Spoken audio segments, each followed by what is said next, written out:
everyone said that like life is high school, and they're probably right. But now it's really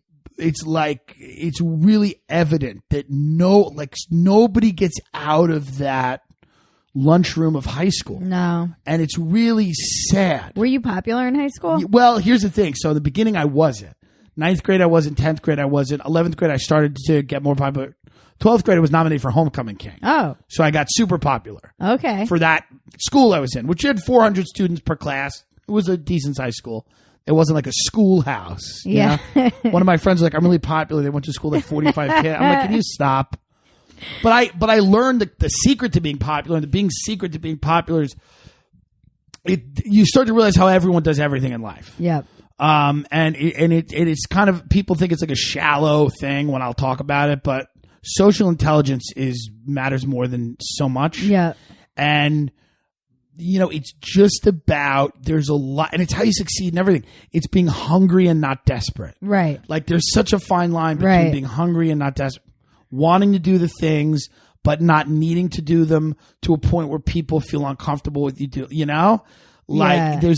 that, we got to walk that fine line of, it's just, there's a lot of different things where you can learn how to be someone that, people are kind of like, what's that guy's deal? Yeah. Don't put all your cards down in front of everybody all the time. Yeah. Keep stuff to yourself. Like there's all just kinds of things that, it's just being an interesting person. Yeah.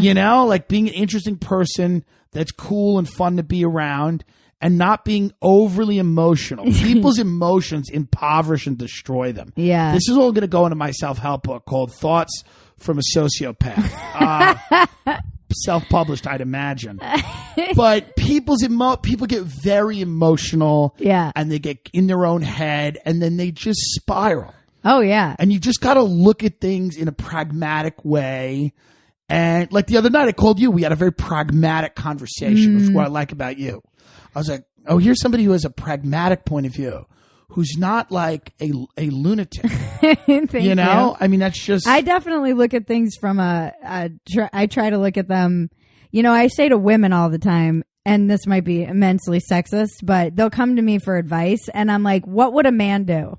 Right. And they're like, what do you mean? I'm like, how would a man respond in this situation? Do that.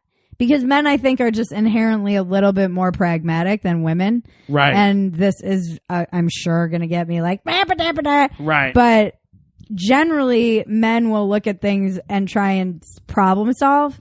And I think women will get a little more emotional before they try to solve a problem. Not all women. No, you're Not right. all Listen, women. it's also the way people...